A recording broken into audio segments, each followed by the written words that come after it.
So yeah, welcome everyone. So my name's Jacqueline, for those people who don't know, I think, and this is Virginia. Welcome to the Bridge Cultures. This is a project that has been created to bring together researchers of conscientiology from all over the world and to facilitate an exchange of knowledge and interassistantial, multidimensional experience through the study of different cultures. Okay, so this has been a project that we developed last year. We have a lot of videos talking about different parts of the world, different countries and cultures. We can, I can send you the link to these presentations and conference. But now, this year in ISIC, we are continuing with this project, talking about culture, that it's one of our objectives. And welcome here, be open, please interact with us to discuss the different cultures, okay? So the purpose of this talk is to help us to better understand the Brazilian culture, leading to this increased openness, conviviality, and a sense of universalism. So yes, we want to, by understanding Brazilian culture, we can understand more about cultures in general. And yeah, this helps lead us on that path to greater openness and universalism. What are our objectives today here? The first one is to identify the beliefs and values of both your own and the other's culture. So you can compare your culture with the culture you live, or if you live in your country, you don't move to another country, you can start identifying or answering you, question you, what are your beliefs and values, okay? Another objective is to develop a better understanding of another culture, especially the Brazilian culture. So we want to share our experience here, because I'm Spanish, okay, but I live here in Brazil for over 12 years. So we are going to share, me and Jacqueline is from Australia, our experience, how we are interacting with this culture that is very important for us, because it's the place that we live and the place that we develop our existential program, okay? Another objective is to identify the best way to adapt to another culture. We think there are theories that talk about that, the best way to adapt to another culture. We are going to discuss, but we are going to discuss too why it's important for the intermissivist to adapt to another culture. The last objective is, and I think is the most important, is to develop a sense of universalism, is to connect with all the consciousnesses all over the world. It's not only one country, it's to connect with all the people. Doesn't matter if it is from one country or another. To develop this sense of universalism. Okay, so before we go further into the talk, we would like to share with you the Disbelief Principle. So in all courses, in all talks, and especially with this talk as well, when we're talking about themes that we want to look at it in terms of the consensual paradigm, and we want you to, not believe in anything that you hear at this talk, experiment, have your own experiences. So as Virginia was saying, we're basing the talk on our personal experiences. However, someone else from a different culture may have a slightly different way of looking at things. So, you know, seeing if this information, we base it on our own experience, but also research as well. But it's always important to keep this disbelief principle with any information that is presented. Okay, what is our methodology? Okay, as Jacqueline was telling, our personal case studies to examine the culture, but then different scales which pick up a wide range of different qualities of culture. There are some tools or there's some tools and scales to study a culture. We can study the Holocene of this culture. Another thing is examine ideas using the consciential paradigms, of course. So all we are talking is based in the consciential paradigms. We are going to interact with the concepts of conscientiology all the time. And another thing that is important you to know that we can use generalizations or predominant patterns or tendencies in a culture. However, there will always be exceptions. So why we are talking about that? Because here in Brazil, it's a huge country. There are a lot of micro holothoscenes, okay? But in every culture, we can generalize. There's always a pattern in each country that that is separate from another country or another nation or another culture. So Spanish people has this pattern, different from the Brazilian or different from the Germany people, and that is very important. Even we know everyone is this not the same. Of course, I'm not the same from another person, and I'm not my culture. I not only my identity is not based in my country. I have my genetic, my paragenetic, but I am influenced by my country. And sometimes the mythology influence a lot in the people. Yeah. So we need to understand this. And sometimes we're not aware to the extent that the overriding culture can influence us. We see the differences between one place and another within the one culture, Brazilian culture, Australian culture, but maybe not the overriding influences. So this is something that only if you lived abroad, maybe you noticed, or if you're from another place and you come into the country, that you can pick up maybe on these more subtle aspects. Just quickly, for those people who just arrived now, is it possible to turn off your microphone because the noise is entering a little bit? Thank you.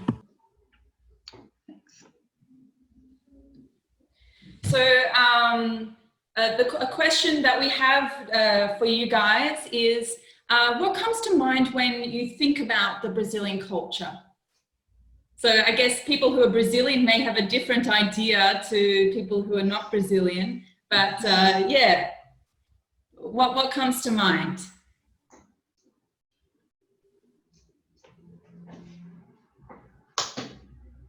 You mean for a foreign person who comes to Brazil?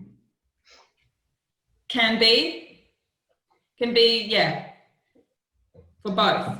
Yes. Well, usually it's very famous.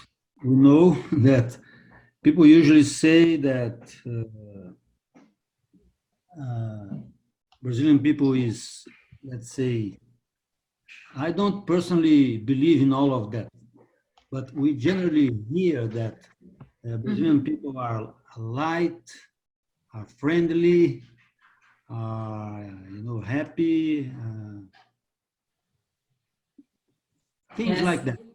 Things like that. But I agree partially to that, but sometimes not always. from my experience, when I went abroad and lived some years, when we come back, so we start seeing different points that should be improved. But this, of course, it may happen in every culture. Yes. Yes, you see, you have a different perspective, right? A different reference to look at the culture you were born in. Yes. Yes. That's true. And this is the concept that how,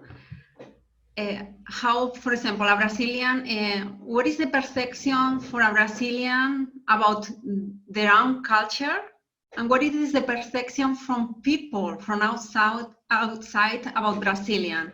And there are studies that they compare the perception, the own perception, from different people. So that's interesting.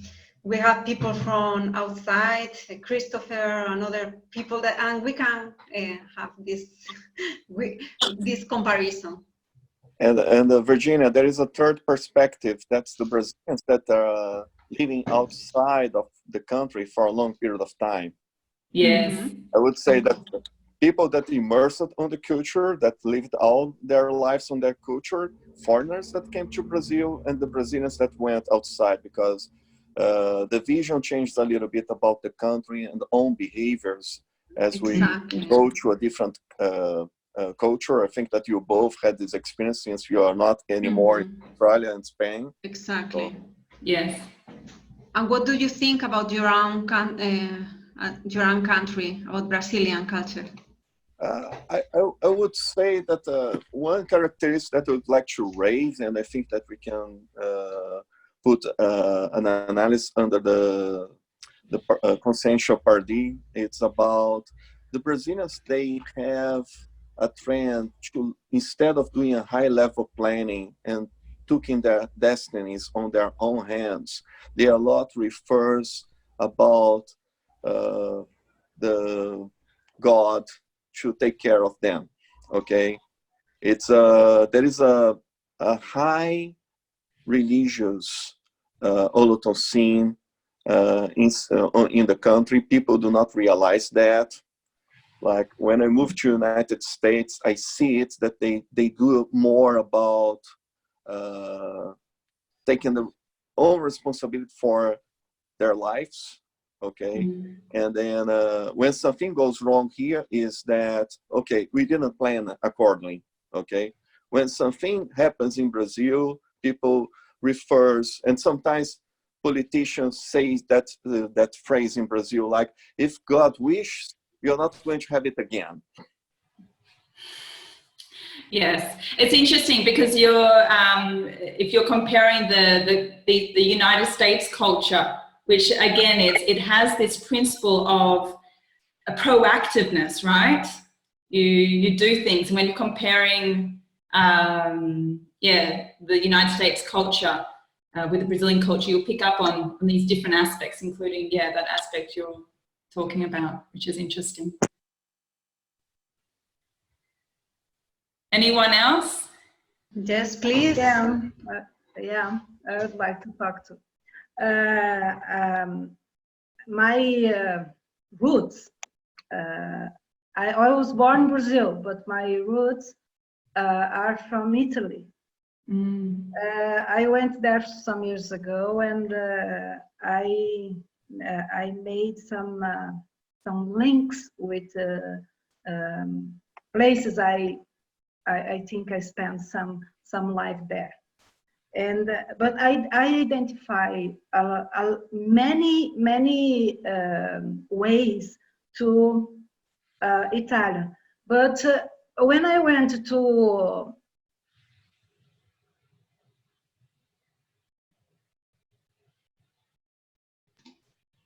Hello? I think I'm it's here, frozen. but I think that we lost her connection. Yes. When she comes back, she can continue. Yes. Okay. So while we're waiting, is anyone else who'd like to mention something? Well, when I think about Brazilian culture, in my mind I remember, I think in Carnival, in music, and have people, religious people, a lot of this here, and we have more open mind about different cultures, accept this. Yes, yes. Okay, great. Nice. Then let's also add the passion. Okay, I think that Brazilians, they are very emotional. They are very passionate about any discussions.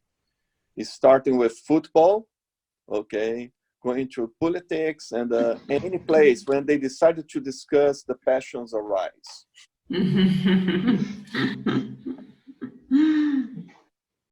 Very good. Hi. Okay, is yes, Anna, would you Anna. finish? Hi, okay. Yes. So what I think of our culture, we have a very high point, a very good point that we are open-minded, and but for me it's kind of difficult to live here in some aspects, because I don't like besides liking things, but I don't like other things, like our culture. I think don't matches with me. Kind of music. I think they are so doesn't. I don't like exactly. I don't like some kind of music. I don't like carnival. I don't like many aspects of our culture, and sometimes it's difficult for me when I spend some time in Europe, specifically in Scotland and London. I identified myself with that culture. For me, it was not difficult to maintain, to follow the rules they have there. For when I went there, it was normal for me that way of living. Yes. And I understood why I don't match with some aspects of Brazil. Yes. I think I spent some lives there. Yes. Previous lives there, and Yes. but on the other hand, Brazilian people are light, are like I said, open-minded. They are happy. They get happy with less things than for me. I have kind of demanding. I am kind of demanding comparing to Brazil, and I admire people here in Brazil get happy with less than things that make me happy. So, yeah, it's interesting because it seems like there's a mix of people, right? And I guess you can trace, yeah, as you said, you can trace yourself, the things you like to other lives and where you've come from, but it's I guess it's, you know, even still, there's there's aspects which, you know, maybe more subtle aspects in a single life which can influence a person. But it's yeah, it's interesting. It's interesting to reflect about that. And on the other side, I ask me sometimes, if I could live in another place, where could I live? Where would I choose to live? And I don't find another place. but Brazil. Yes, nice. That's it. So that's important, what Anna is talking about the importance of value your own country. You were born there because of something. In the intermediate course that you plan, where you live, in which family, you are here for one reason. Even you move to another country, the country you were born is very important to understand what are our responsibilities, what are the things we need to repair or recompose in this culture. That's very interesting. We cannot delay or we cannot beat or surprise these things. Was being born here, it was not a coincidence. Exactly. Yes, no, that's right. For that reason, we need to understand their culture. What is this culture? What means? What are the roots of this culture? We need to understand this. Yeah. More people. Can I say something? Hey, hi. Hello. As some of you already know, I identify a little bit with what Anna said. When I moved to live in London, I find. But Lily, tell everyone that you are from. I am from Portugal. I was born in Portugal and lived there most of my life, really. But I never felt comfortable, and I didn't like many of the characteristics of the Portuguese people.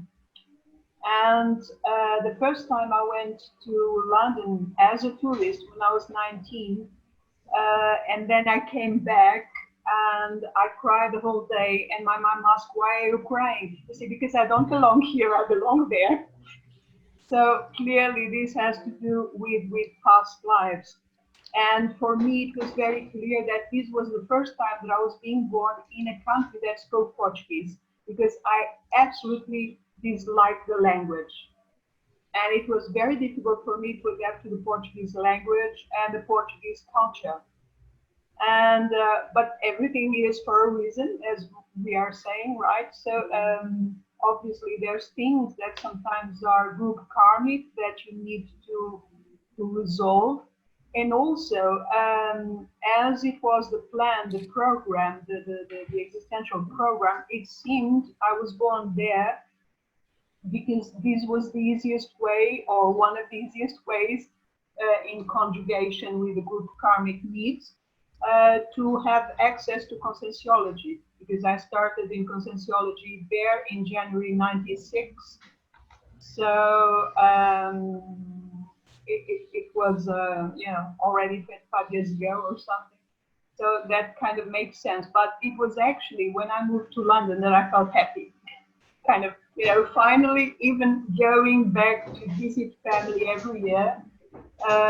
When flying back, every time I was flying back and going down in London, I felt relieved, and I felt, wow, finally I'm home. It was an incredible feeling. So yeah, Very interesting. There are many things that we need to sometimes analyze to understand these things. Is the group karmic stuff? Is your existential program? Is a number of variables to be considered as well. Mm-hmm. What I want to say that it's not the same if we live in one country or in another. So it's important to choose the right country, because the holoform, your identity expressed sometimes better in one place than in another. So we need to choose the best, the optimized environment to express ourselves like a consciousness. So that's interesting. What is the place that I am feeling better, that I can expand my energies, and I feel very with the group? That's important to do the work.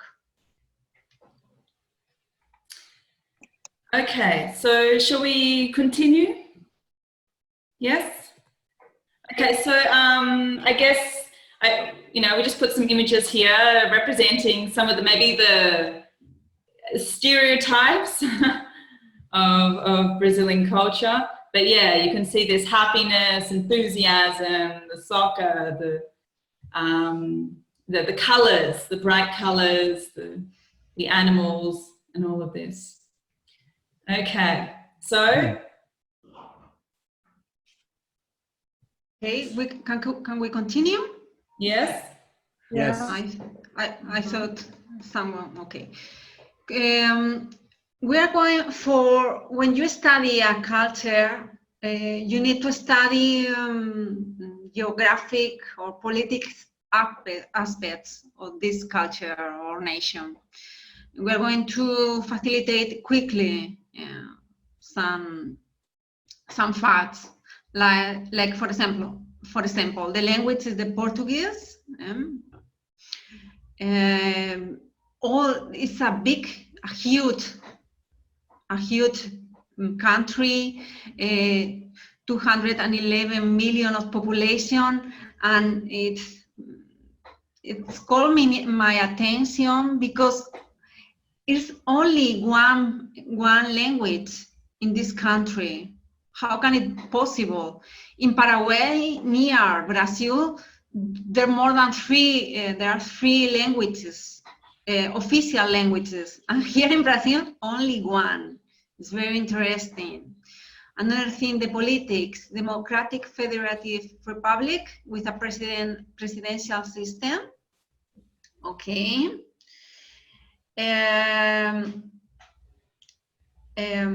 Religion is majority Catholicism, so they are Catholic, 64%, with a minority of Protestantism, 22%, and Spiritism, 2%. They are very, they have a lot of different religions here. Even there's a main or a principal, the Catholic. But for example, in the place I live, there are different churches, and in each church there are different kinds of religions, and they live together, and it's very interesting. And there's a mixture. Even you can be a Catholic, but they believe in reincarnation, and it's very funny. This sometimes the people are very open to other things about about energies, even they are Catholic. So the religion, that's very interesting in this country. For example, if I compare with Spain. And in this moment, someone from Spain coming, Kepa. Well, welcome to the group. But it's interesting, the religion, they are very flexible with the religion. Every religion can be developed here in Brazil. Okay, we can continue. The health is the universal health care system. So the health is universal, everyone can have access to the health, but is not a quality health. Okay, most of the people, if they can, they have a private health. Okay, because the public health is not very good. You need to wait a lot of time if you want a specialist. So it's a universal health, but with restrictions. Okay. Economy is the world's 9th largest economy, with a GDP, is the gross domestic product per capita, was $15 in 15,900. 15, thank you, 15,000. Thanks. In 2017, it is the 77th position So in the ranking of countries in the economy, and there is a 6% of unemployment. Is very low if you compare with other countries. So everybody can work here in Brazil. Education, literacy rate of 92% in 2015, or illiteracy of 11 million of 2011 million in the total. 11 million, they have no literacy. What that means, the education here is very bad. They don't value education, and it's one of the problems of Brazil. The quality of life, the HDI ranking, the Human Development Index is 79. So there's a low level of quality of life, yet above average of subjective well-being. What that means, that and I was talking about that, okay, people conform with the quality of life they have. So there's a low level of quality, but for they feel that the quality of life is enough for some people. There's insecurity and violence. So here in Foz do Iguaçu, the violence decreased, but we have several problems with violence and insecurity in Rio de Janeiro, with the favelas. There's a problem with violence here in this. So these are the facts, the principal Brazilian facts that we would like to share with you, only to know a little more about the country. Okay, anyone would like to tell something, or we can continue? I would like to add something, Virginia. When you talk about unemployment, 6.2%, one thing that we need to highlight is that there is a lot of people that works in a informal market. Okay, so they are like independent sellers, okay, street sellers, anything. They do small jobs. And these people are not considered as the official unemployment figures, okay, because they kind of work in an independent way, but they don't have some of the pension support and some of the labor benefits that the people that are in the formal market has. Yes, that's true. That's something that needs to be considered, okay? It should be like 20% of the population, something like this, that's on the informal market. Lily? One of the things that I noticed when you say that the level or the quality of life is not so great, but people think it's enough.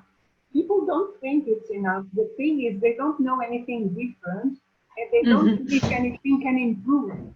That is what it says. Because, you know, they feel, okay, this is the way it is, we have to accept it. So they cannot imagine, you know, that things can change if they change, or if they help this change to come about, or something, you know. It's like, it's resignation. Exactly. They make, you know, unhappy, but I am resignated, really. Yes, Thais was talking about that, exactly. This passive culture.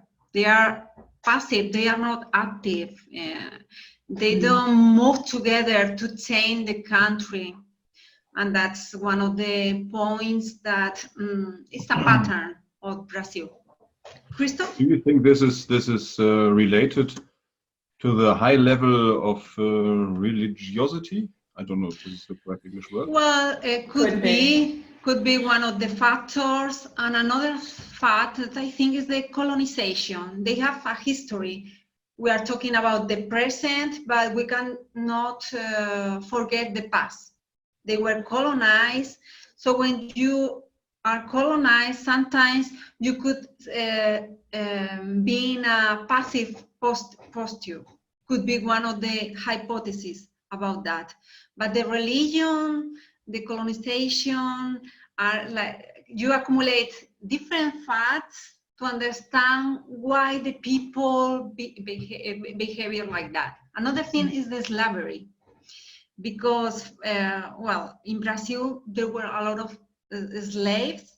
Brazil bring slaves from Africa, so they were working this. Here in Brazil, right now in the present, there's some works, people.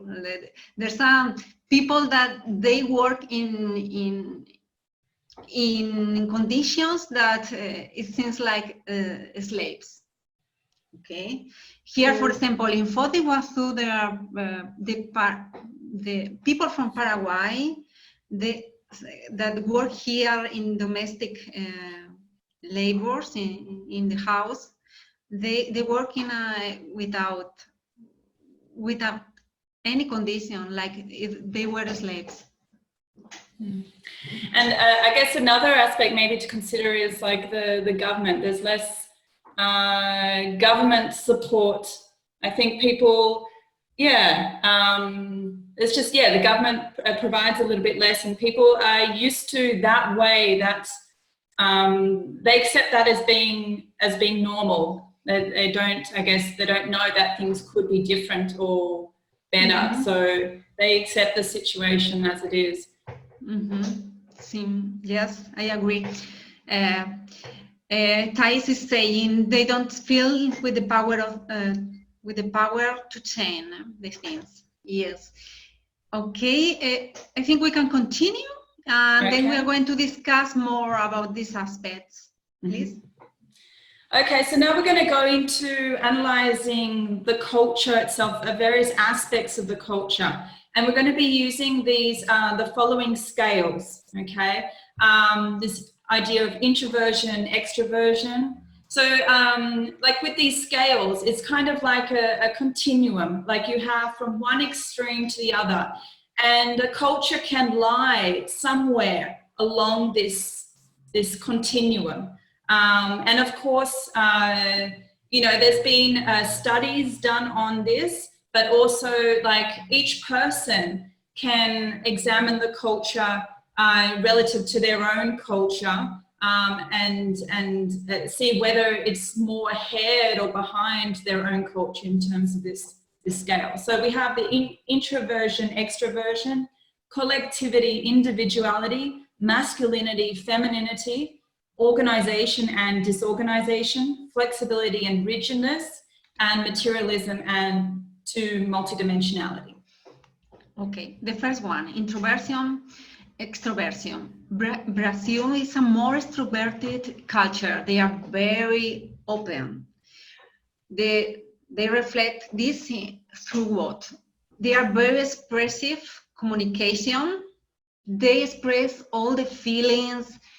You go in the supermarket and they open their heart. They tell you things that they are very intimacy, that personal. They are very personal. So it's they have this sense of community. They are very family. They like to do churrasco. You know what is churrasco? They join together and they eat a lot of meat with friends. Yeah, the barbecue, exactly. That's very typical here. One of the things about the personal space and touching, the personal space is between one another is very narrow. It's narrow. They touch a lot. They have. They give you hugs, okay, and they are very in contact physically. Once I heard a guy saying they are very touchy. Yes, they are very touchy. And sometimes when you are not used to this, people from outside is like, wow, it's a lot of intimacy. They need more. People from outside usually needs more space, and this is very common in a Latin culture. Very interesting. Can I just say something? Yes, of course. When you say the Brazilians have a sense of community, they have a sense of community, I think, from my observations, that is, in the sense that they like to party together, be together with the family and friends, but they do not have a sense of community like the English or the British have, as helping each other, you know, in the community and building things together, building things to better the community. This is something that, you know, could help improve their level of life. Yes, of course. And when Renato mentioned that some people said, oh, they're very touchy, we need to touchy is a totally different thing. A person that is touchy is a person that, you know, you can't touch, but not in a physical way. It's more intimate. It's more a person that is, you cannot say anything that, you know, the person feels offended or feels, you know, that you are in an aggression or something. That's a touchy person. Yeah, I guess the word might be touchy-feely. Touchy-feely, yeah. Maybe it's that, yeah. That's the right. Okay. Yeah, and I guess even in the language itself, the language, for example, there's some expressions like abraço, to give a hug. You know, at the end, when you're saying goodbye, you know, you give a hug or you give a kiss, beijo. And this is very expressive and things that, you know, I wasn't used to when I first had contact with the culture, and I found very unusual, but it's very, very normal. And this, it reflects this expression and this a closer intimacy between people. Yeah, and it's very normal. And on top of it all, that's one of the most positive things, because you are welcoming, and actually in this personal physical touch, you are expressing a lot of good feelings, and, you know, giving your energy. And that is, you know, the best you can give is a good feeling to someone and a good energy. So I think that the Portuguese are a little bit like that as well, but the Brazilians are a lot more warmer in that respect. We, the Portuguese are more, we like to kiss people. We kiss a lot. Yes. And the Brazilians are more the hug. One of the things that we can say that the Brazilian people are very embrace. You feel very well. They welcome. Embrace. Yes, they are very welcome. Exactly. Okay, so let's keep going. So another aspect of the culture is this idea of collectivity. So we see that the Brazilian culture is slightly more collectivist than individualist. Of course, it's been influenced from Western culture, the American culture, but based on its past, the African and the indigenous Indian influence, it's tended to make the culture more collectivist. And at least from my point of view, I noticed that when I when I interacted with the culture, when I still interact now. For example, there's always this interest to maintain like a group harmony over group division. So people avoid conflict more. So to maintain that group harmony, they, you know, maybe talk more indirectly. Another thing is, for example, as a teacher, I noticed that like in the classroom with all the students, I don't know how much of this is across the board, but in my experience, the students, like if you say something to one student you can't say anything, how can I say, critical. All the students will kind of, or even like constructive criticism, they'll kind of get together and, you know, support each other and defend each other. It's very interesting. Yeah, there's always this idea you can't say anything that is slightly critical. You have to kind of maintain this group harmony, this, yeah, so to not make anyone feel bad. Or embarrassed, or embarrassed, exactly. Or ashamed. Mm-hmm. Yeah. Perfect. Another thing is the masculinity, femininity. Brazilian culture is slightly more masculine. It's the Latin culture in many countries here, in South America. So the machines or machismo, you know, it's predominant. It's predominant the hierarchical culture, and the roles are very defined for men and women. So the man is the provider. For women, the beauty is something very important. You need to pay attention to your image. One example, for example, most of the people here women in Brazil, they paint their nails. In comparison with Spain, in Spain, only people that have a lot of money, they paint their nails. Yeah, so the beauty is very valued here. The body, go to the gym, has a very good body. Here in Fort, it's not so much like, for example, in Rio, in places that there's beach, or because of the temperature of Brazil, it's all the months are summer, spring, and there's no winter like, for example, in other countries. So you need to take care of your body. It's something that is important for if you want to have a relationship with a Brazilian man. So that's very interesting. Another thing is the hygiene. What that means. For example, they value a lot. It's very important to take a shower 3 times in a day. That this is because of the temperature that you need, because it's very hot sometimes. But always they are used to do this. It's very important for them. And there's something very interesting, for example, from that I want to talk about between women and men in the relationships. Something that always called my attention, when a man like a woman, and they say, you are very cheirosa.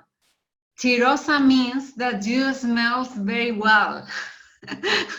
So when you like someone, you smell very well. When they have a relation with someone, between a man or a woman in a relationship. So in affective sexual relationship. So it's very interesting, this very different to other cultures, this kind of examples.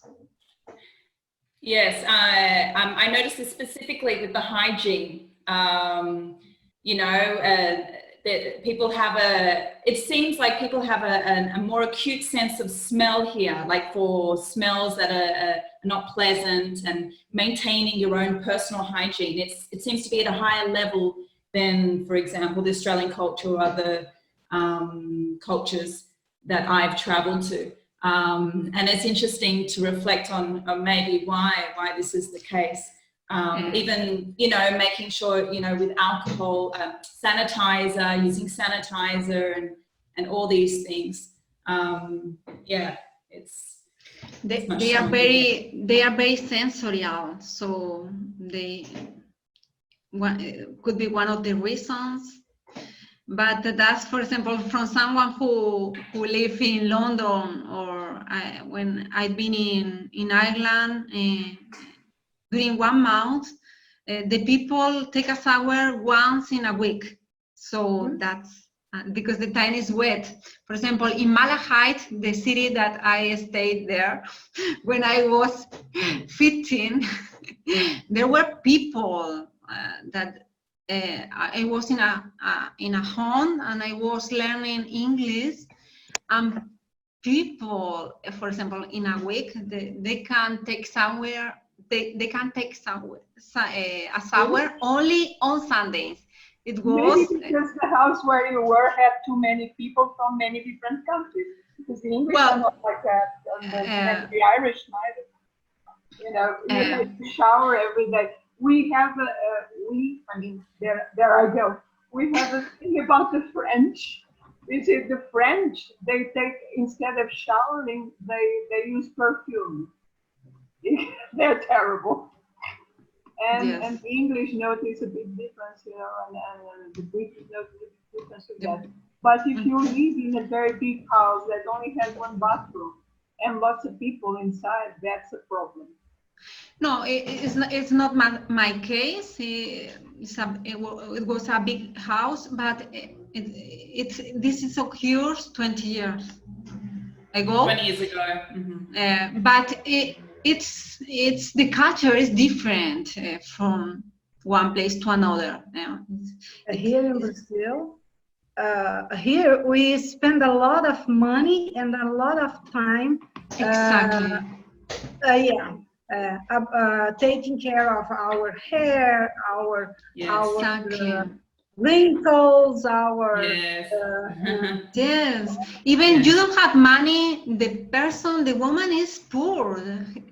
She has no money, but she has their hair perfect. Yeah. It's like, wow. And a lot of money, because some kinds of treatments for hair and skin are very expensive, and many women don't care about spending money with this kind of thing. Yes. But not in courses, not in books, not in comparing to education. Cultural things. Yeah. It's a very strong value. Cultural things. Mm-hmm. But it's interesting just to look at it from the other side, because I know, for example, I come from a culture where there is less emphasis put on beauty. Like Australian culture is more relaxed, more casual. And for me, coming to this culture and living in it for the last 6 years actually helped me to pay more attention to taking care of, you know, self-care and things like that. So it can work both ways, I think. Yeah. Yes.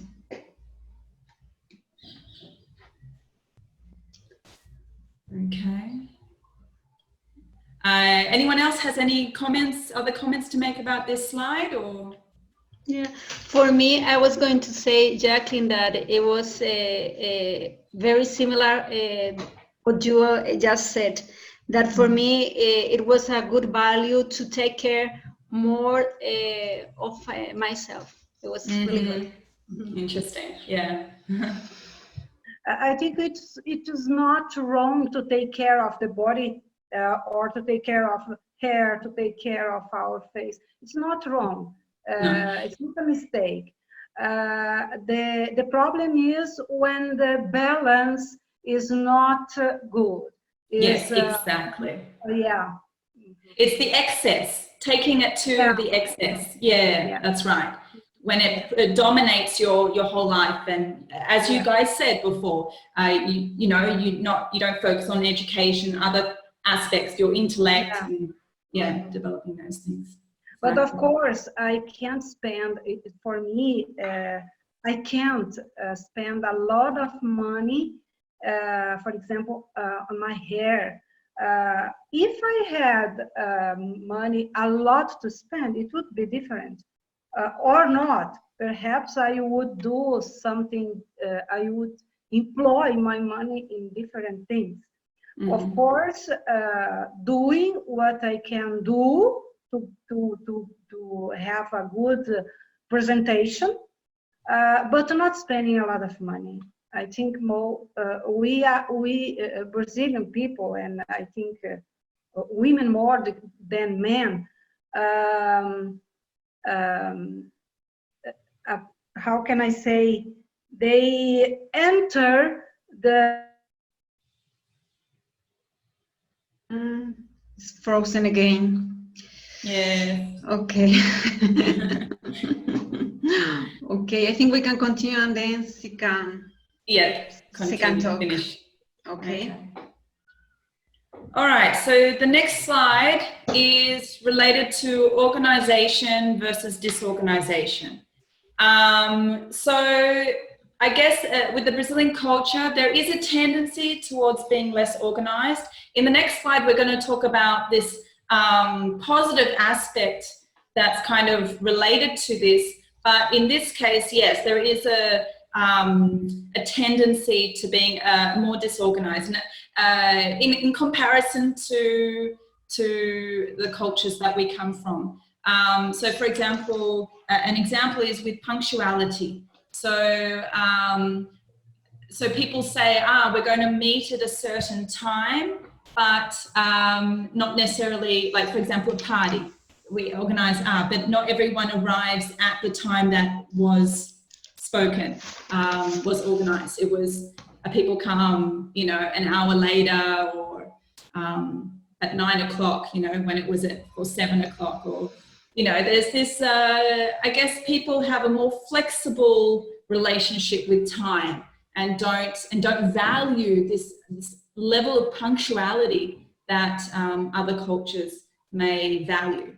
Okay, so this can cause maybe some conflict or a misunderstanding when a person from one culture, you know, organized to meet at a certain time, and, you know, the other person has a different understanding. And so, you know, you can think that, you know, you're being disrespected, but it's, you know, you have to understand that it's part of the culture in some situations, because in other situations, I think in more formal situations, that there is more punctuality. Yes, another thing is that there is less government involvement. So yeah, the infrastructure and the maintenance of infrastructure is not as to the same level as some other places. For example, I can compare to Australia. And of course, there is the difference between the FOS, and I guess we didn't mention at the beginning, but our experiences are of FOS de Iguaçu. So we, although we can generalize to some extent, yes, our experiences are more rooted here in FOS and not for Brazil. So, but across the board, we can see that there is less government involvement. And another aspect is the bureaucracy. So it tends to be there to get something done. Like my experience, and also Virginia can talk about her experience in getting our visas, our permanent visas. It seemed like there was a lot of different places we had to go to do one aspect, right, of the visa, and we couldn't just do it all in one place. There was a level of inefficiency and lack of streamlining. But, and so this maybe could be, yeah, this reflects this kind of level of disorganization. Exactly. For example, you need to use the register many times. For example, what? The name? The registry. The registry many times.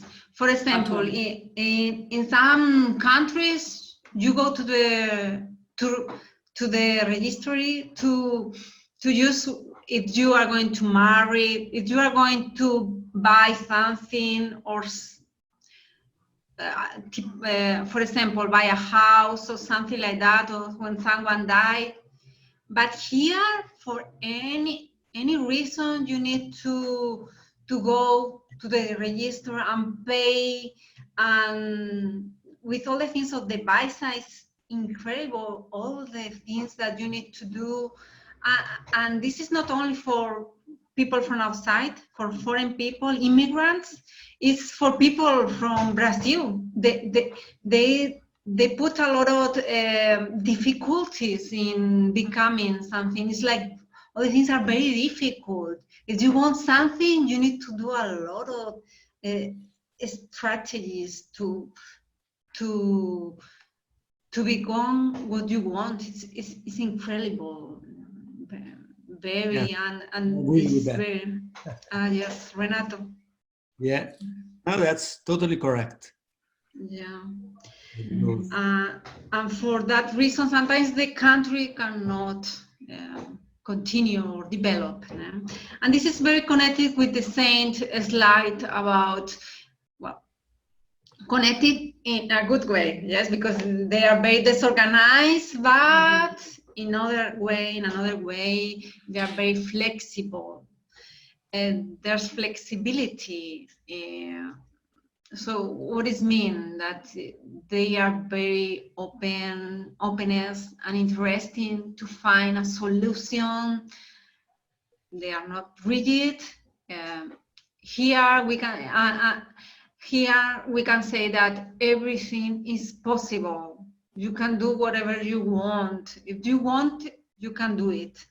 So that's open your minds to different things, different ways of thinking.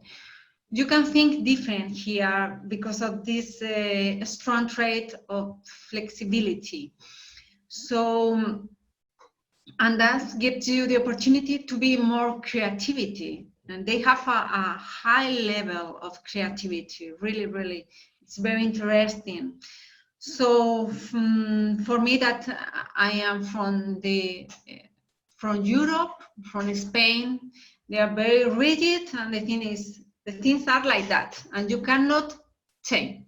But here is the opposite, it's different. Yes, it's like, no, you can change, all could be possible. So they are very spontaneous, and that they flow with the cosmos. That's very interesting. If we think in a multidimensionally way, yes, this can help you to interact more with the extraphysical helpers, with the extraphysical teams, because the assistance sometimes is not the way you think should work. Sometimes the work works in a different level. So the flexibility helps you to the thought. Okay, your thought starts changing. So you start thinking in a different way, and that is important to connect with consciousnesses that they are more evolved, or to think in a creative way. You want to help someone, so you can help in a different way that you used to help. And that is one of the things that I recycled here in Brazil. The rigid, my holothought was rigid because of my culture in Spain. But after 12 years, I can say that I am thinking different. I'm more flexible with all the things. So that's helped me to go to flow more with all the experience and situations. So you are more adapt, or I can able to adapt more easily to new experience, to new situations. For example, right now with the crisis of coronavirus, the things are different, and I can adapt all the things that I used to do, I am doing, but in a different way. So that's very interesting. That's one of the gains you can have with another culture. Mm-hmm. Anyone would like to comment on this? Yes, I would. Yes, Renato. Yeah, very interesting, this the position of Virginia, and I agree with that. It came to my mind that this flexibility is really good for one side. I felt some difficulties sometimes when when I was in different countries, when sometimes the structure of society is very rigid. So it's difficult, and I think Brazil is, let's say, a little better in this. You have to be more flexible in many situations. It came to me that I think there is the other side of that, when you have too much flexibility, I think this is an open, let's say, door for when you cross the line and starts being too much flexible. So yes. this I think is a problem for example, for corruption and auto-corruption. So I think the importance of this, we have to be flexible, but we have to be flexible until a point. Yes. In a cosmoetics way. Yeah. Exactly. Yeah, you have to be. Yes. I think Because you need exactly. Until a cosmoetic point, and then you don't have to be flexible anymore.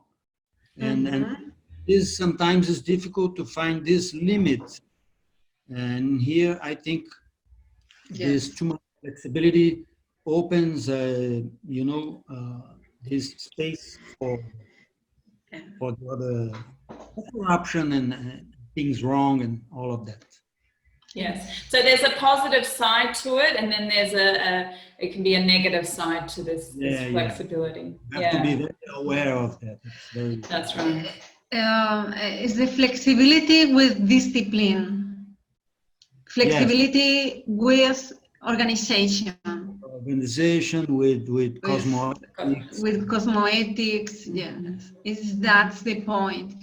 For that reason, you need to adapt or adjust your temperament with the temperament of the culture.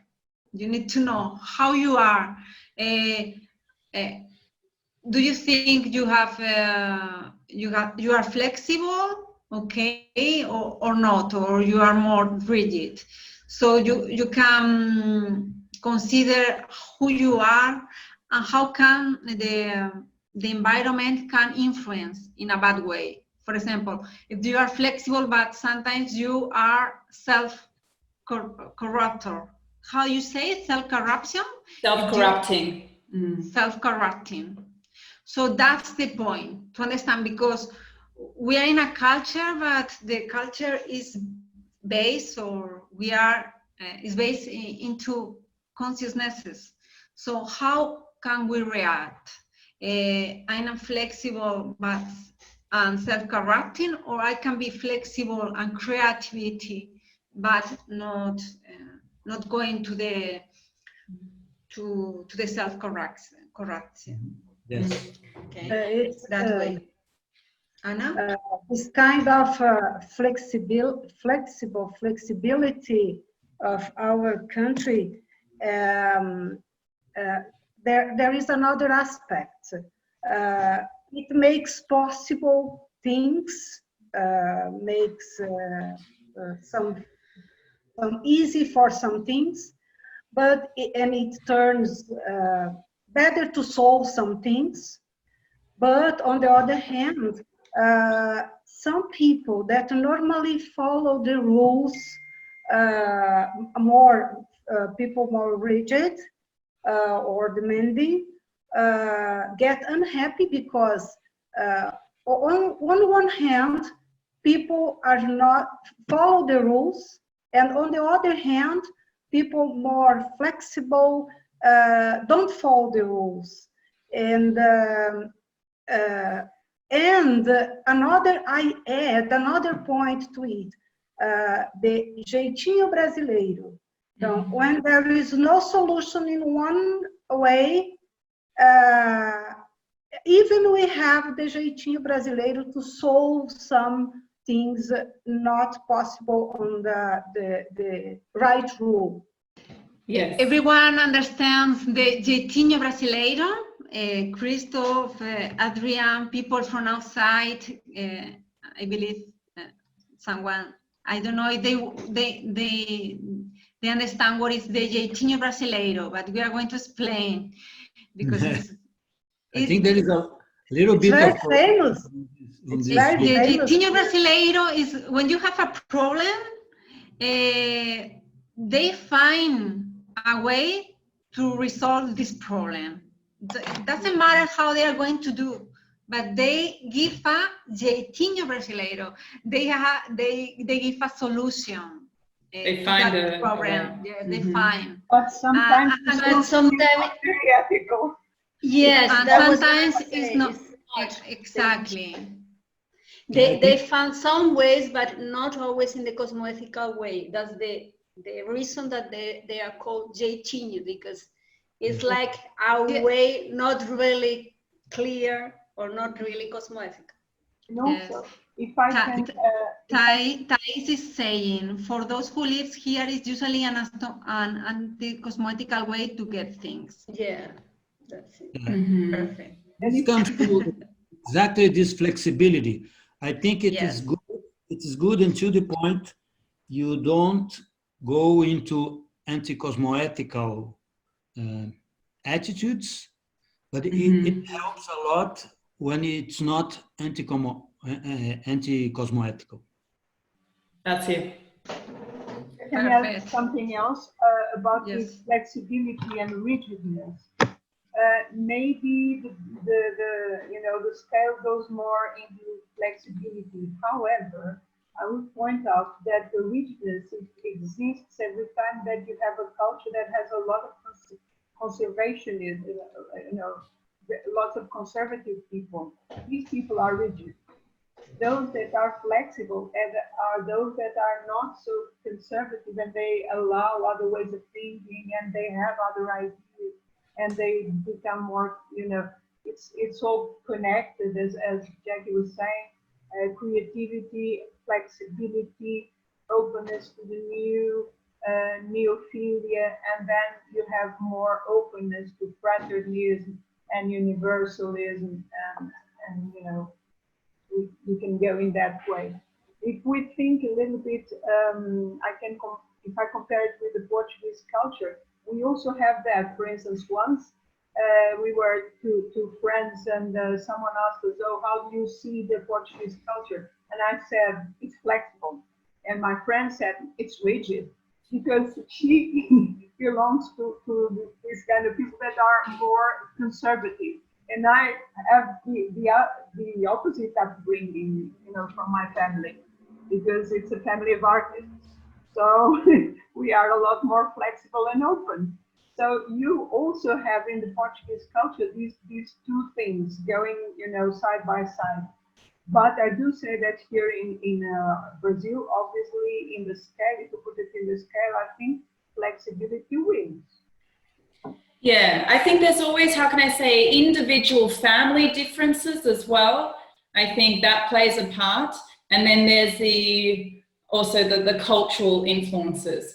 Yeah, so, but of course there's always exceptions, but yeah, generally there is a predominance, for one thing or the other. But yes, as you said, Lily, it's, the Brazilian culture tends to be, more flexible. Yeah. Okay, shall we keep going?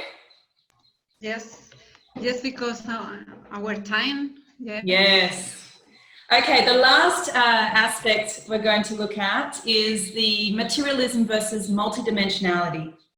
So we see that the Brazilian culture is more open to things of a multidimensional nature. So because you know, people, there's a range of different religious beliefs, even though it's predominantly Catholic, but within the Catholicism, you have this range of different ideas. People are less rigid in their thinking, their beliefs, and are more open to, you know, accepting the reality of multidimensional phenomena. So yeah, they're less stuck in the conventional science paradigm, and are more open. It's part of everyday reality. So a person can be religious on one hand, but still accept the reality of, you know, energies or reincarnation, and talk about it more openly. It's not such a taboo in society to talk about it. So the culture that I come from, the Australian culture, and a lot of these other Western cultures, they are more closed to talking about you know, parapsychic phenomena, and so even though a person has the experience, they wouldn't mention it. Maybe I was growing up and I never heard about any of these things. It was only later, it was a complete vacuum in my society in terms of hearing about, you know, things, parapsychism and anything. So and when I came here to Brazil, I saw things on the news. I saw it was just this level of openness and a high level of tolerance to different ideas, and this is also connected with this idea of multiculturalism, this higher level of tolerance to different ideas, to different people, and this very strong mix of different cultures, different ethnicities within the Brazilian culture. It lends to this, you know, a multiculturalism, okay? All right. Shall we keep going, or if no one has anything to say? Yes, okay. We can continue. Okay, we would like to talk a little about the acculturation, because there are different ways to adjust or to adapt to another culture. In the conventional science, or there's different theories. One of them talks about these 4 ways to adjust to another culture. And why this is important? Because if we are not adapting to another culture, how can we interact with other people and do our existential program? Because what is this? Is doing assistance, is helping others. So first of all, you need to adapt to another culture, or when you meet with another person that is from another culture, you need to understand their culture, to understand their feelings, their behaviors, okay? So there are, one of the ways, the marginalization. That is not definitely the best, is the worst way to adapt to another culture. It means that is the fringe of society.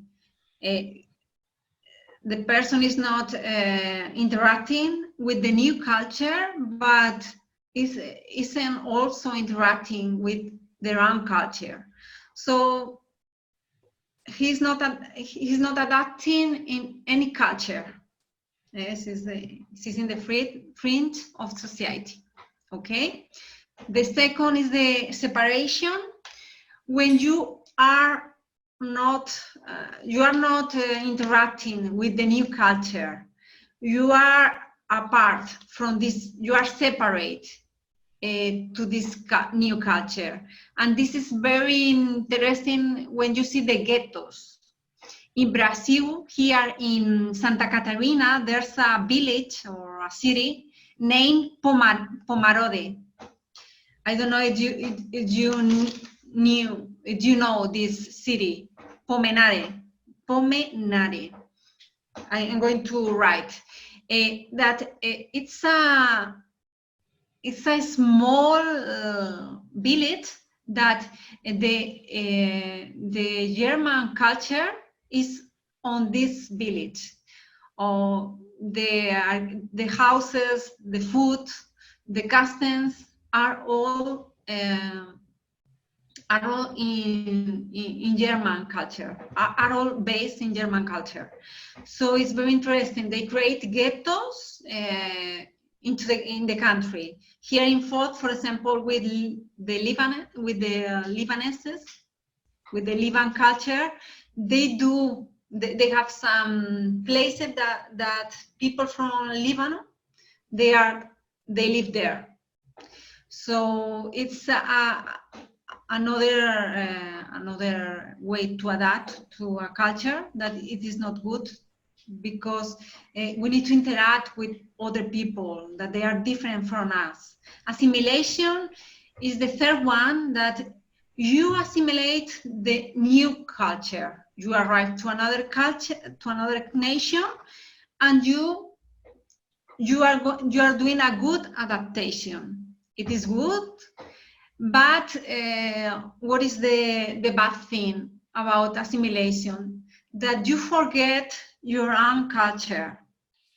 You only adapt to the new culture, and you became, like, for example, me, now I'm Brazilian and not anymore Spanish. So I cut my last procedence, okay? And the fourth way is the integration. That is the best, because you assimilate the best for the new culture, but you don't lose the values or the beliefs, the good beliefs or values of your procedence, of your country. So you don't lose your identity.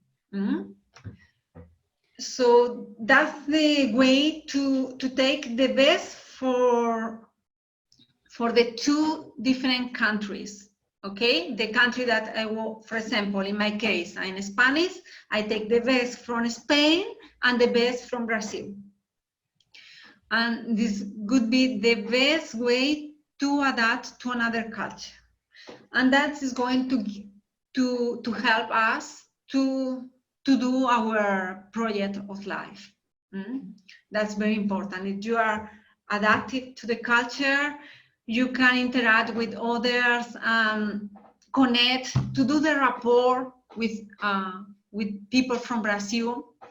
Because if you want to help others, you need to have this rapport. Imagine you need to have someone, you need to talk the same language, to understand their customs, and for that reason, that's important to understand for us. Okay. And I guess another thing is that you may actually go through a process. Like, for example, you go to live in another country, and you may go through like a phase of, separation, and then, assimilation, and then going to integration. You may, at some point, completely insert yourself into the culture. And then at some point, it's a process where you come to a balance. You come to a balance where you're able to define who you are, taking the best from both cultures, respecting yourself, your own values, but at the same time, creating a harmonious adjustment to the other culture.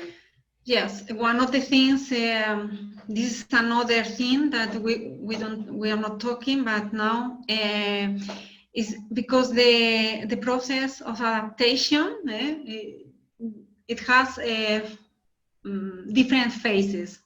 When you arrive, you like all the things of the culture, but then you face with the shock culture. You have a shock. What is that?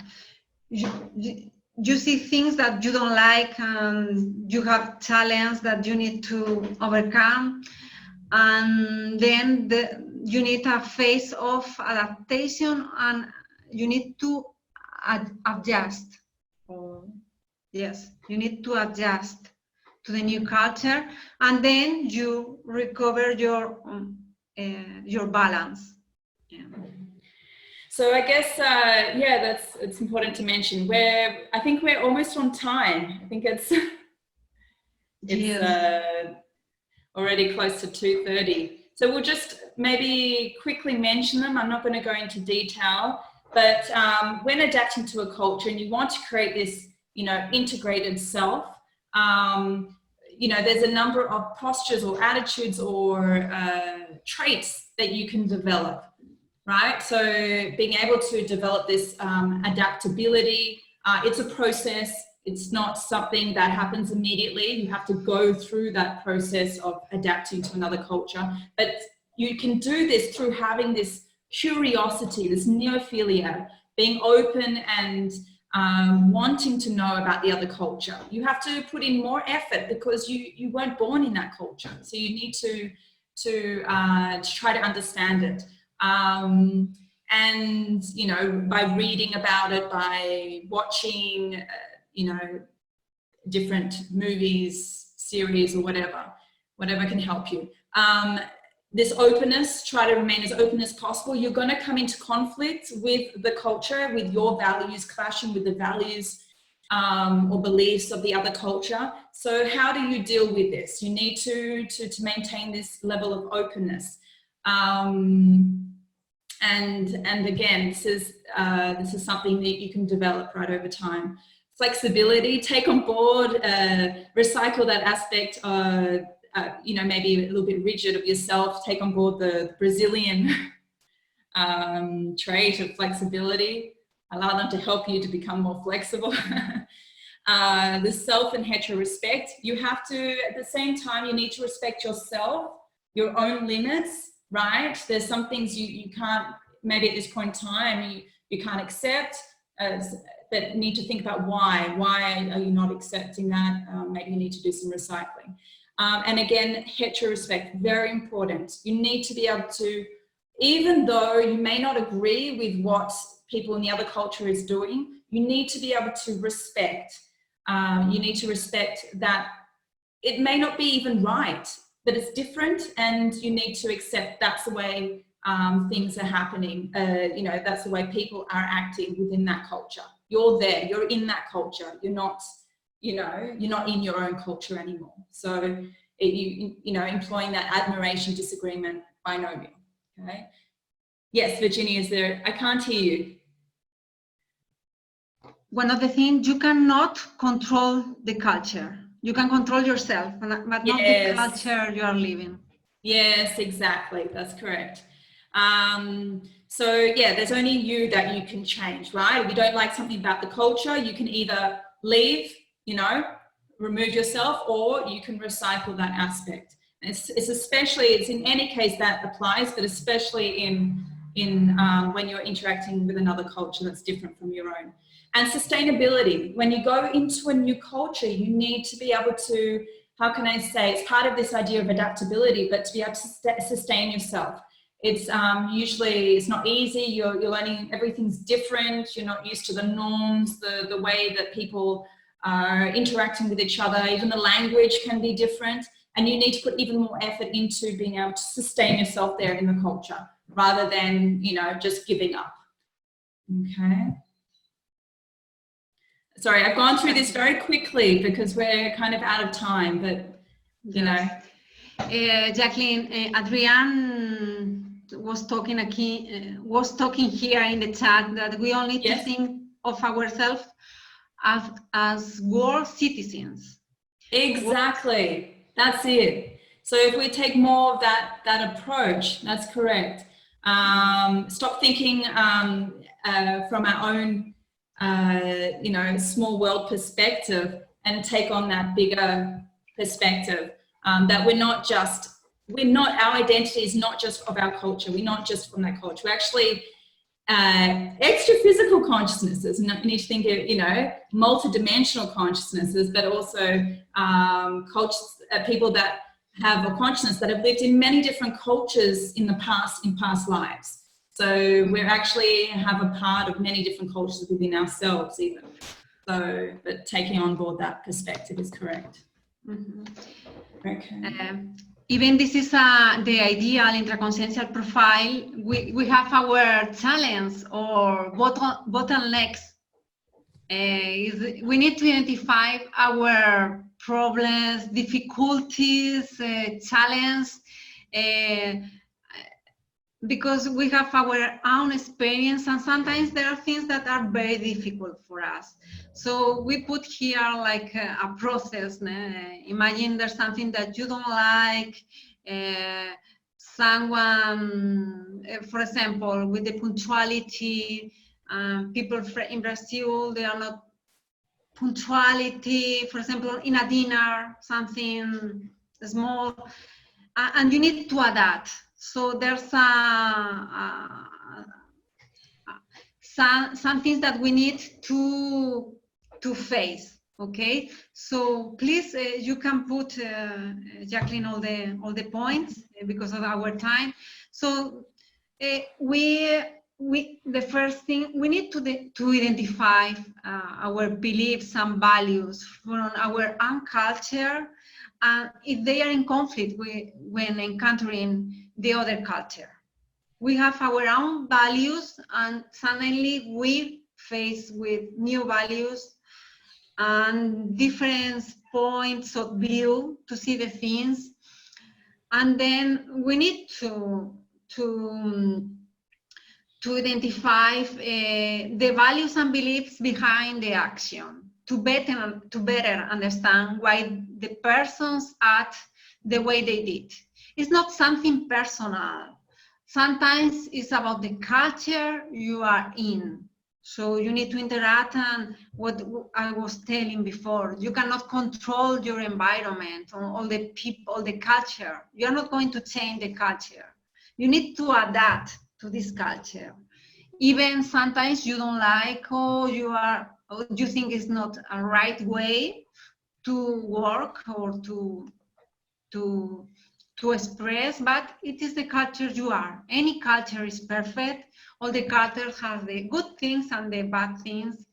So we need to reflect and question in a critical way if we are emotionally reacting, because sometimes we don't like something and we react or we attack to the people. It's like, no, it is not possible this to happen. Why not? It's from the culture. But for that reason, we are saying, okay, why are you reacting emotionally to something that you don't like? Perhaps you need to recycle something from you, something that, because the things are going to work in the way they are working. You're not going to change nothing except you. So perhaps the best way to work is to recycle your own your own emotions, the things that you really need to understand from others, looking at you, looking what the weak traits that are behind your behavior.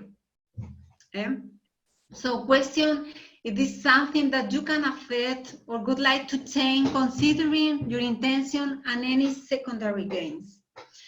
So here the responsibility is in ourselves.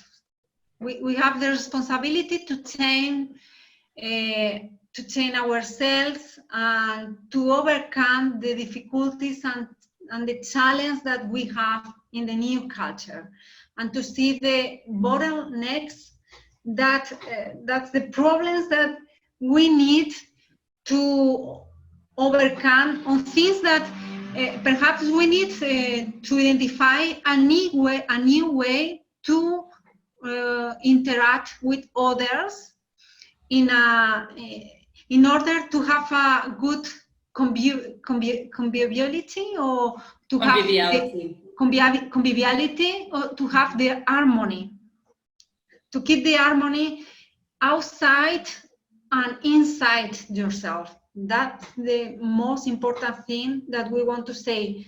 You need to keep the harmony to help yourself and help others, but to investigate to yourself what the things you need to change, to recycle. Like I was telling with the rigid, I was rigid for my culture, and I adapt. Sometimes I need to adapt another things, considering the culture. Okay, good. And so we'll just leave you guys with a quote from Universalism, because this is the objective, the purpose is to reach this state, you know, of becoming a world citizen or understanding more about other cultures. And to develop a sense of universalism, we need to leave the little world of our own culture to explore the larger world of other cultures, expanding to other dimensions and other planets. Okay. Yes, and that's the most important point, the universalism. Yes, Sam? No, very nice phrase. Very nice. Great. Yes, it's the sense of connection with all the planet, with all the people. I just would like to point here also, for me, culture is just a matter of habits or custom, you know, usage. Each one of us, if I were born in Australia or in Africa, whatever, so we are put in that environment and we get used to that. So it's something that we learn and we are used to that. So we get used to that. If we go to, if we were born in another place, we would be used to another custom or usages. Yeah. So I think it's most something about environment and habits that you can develop. And then we have to think about that. And also these differences and shocks we feel, I think it's very good because it makes us think about what we learn, what we are used to, and see different points of views. Mm-hmm. Yeah, this is just to add to our lives, our A healthy growth crisis. Yeah, say again, please. A healthy growth crisis. Yeah. Really. Right, this process of adjusting to another culture. Yeah, it's a serious. Yeah. For us to check not only other people's values, but our own values. Exactly. That we have, sometimes we have to change really inside us. Yeah. Mm-hmm, mm-hmm. But it's interesting, some people are able to move to other countries more easily and adjust and adapt. So they have these abilities, they have a strongest trait of adaptability. Other people, they have a little bit more difficulty, maybe, depending on their trait. So it's interesting to analyze yourself, right? Yeah. Maybe this is because of past lives, we don't know, past experiences, probably. Yeah, that's right. Exactly. The best thing is to bring this to the self-research, to go to the micro, to the from micro to macro. So it's reflecting into the self-research and understanding better ourselves.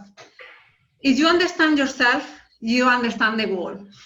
For that reason, I say to the micro, to the micro, from the micro to the macro, in that sense. That's it. That's it. So If there's no other comments, should we continue? Okay, so yes. shall we? So thank you very much for your presence here. This is the end of the presentation. Sorry, because we were a little out of the time.